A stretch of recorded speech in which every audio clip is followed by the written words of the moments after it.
Hello. And welcome To Freia Farm. I'm Dakota. And I'm Sperry, and we're going to give you a tour of our farm today. For the last 5 years, we've been planning and dreaming and saving up for the purchase of our home and property. And 1 month ago, yesterday, we made our purchase, and it is just getting better and better and better and better. So after a month of being here, we've got some projects going already. We've got this tarp laid out. It's 100 by 25 foot for a market garden.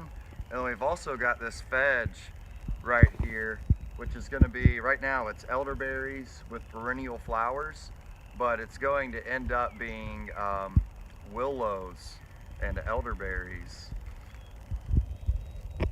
It's going to undulate and be like a Celtic knot. Be a living fence. So we've got it wood chipped right now. There's daffodils, irises, lilies, dahlias, nandinas, hosta. So I couldn't really wait on gardening. I was a little too anxious, so I made this little cute bed. It's 4 feet by 12 feet, and it's gonna be our salad garden. We got onions, carrots, lettuce, bok choy, arugula, turnips, radishes. Oh.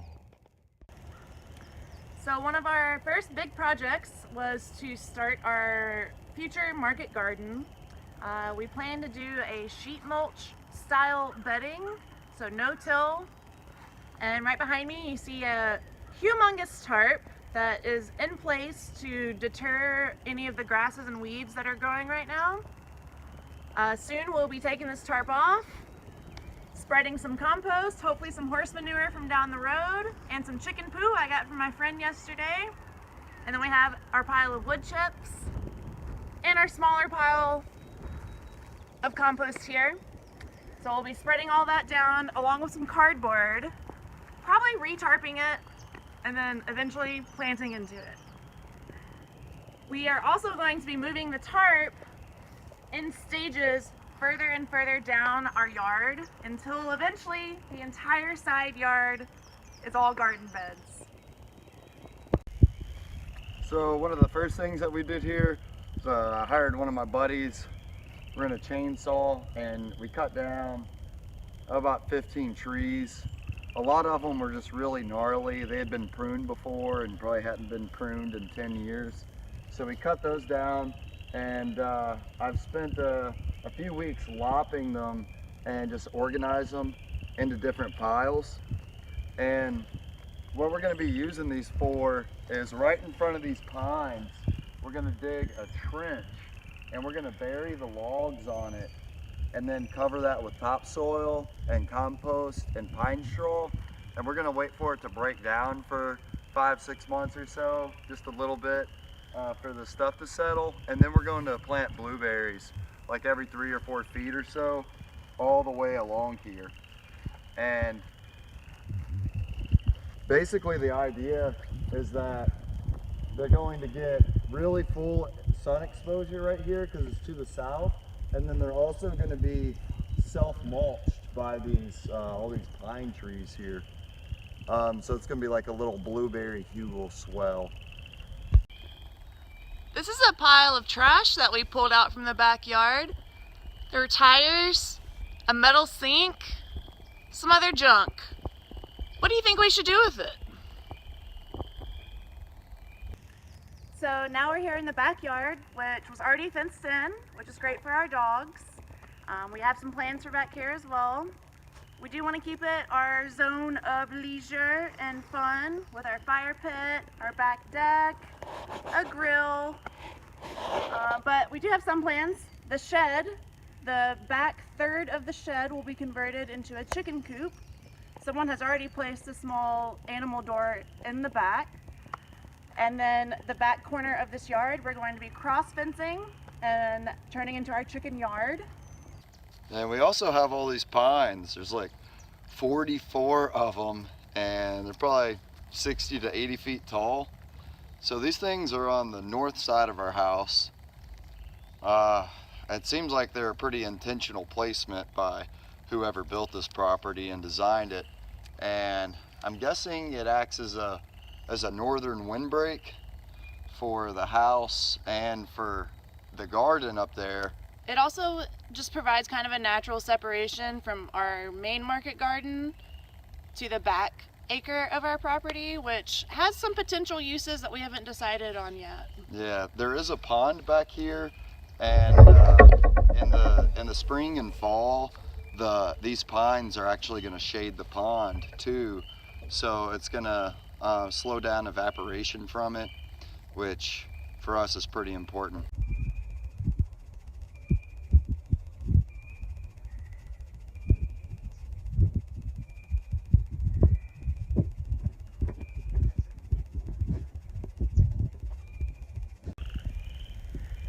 We want to be able to manage the area behind the pine, which has recently just kind of been bulldozed over. So it's relatively cleared, but a lot of these plants are still on the ground. So we've established a pathway by lopping some young branches and setting down pine straw. And the pathway leads back to our pond and the back south-facing slope.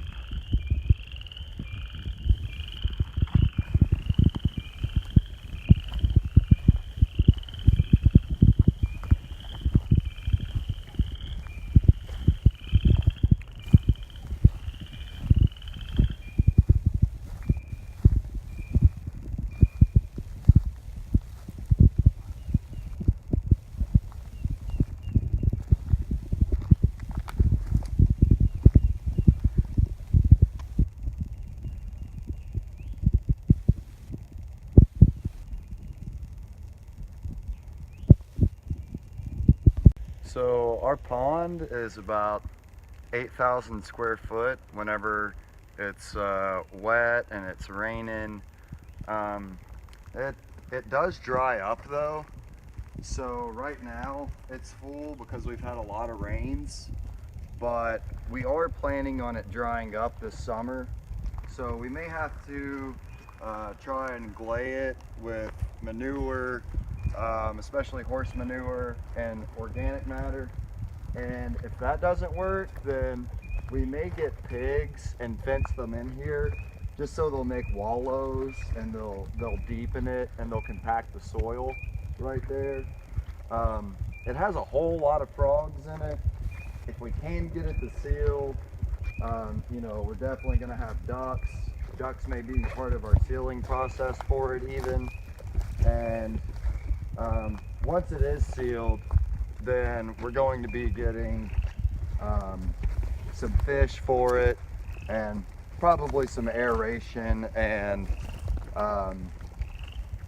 some pond heaters too.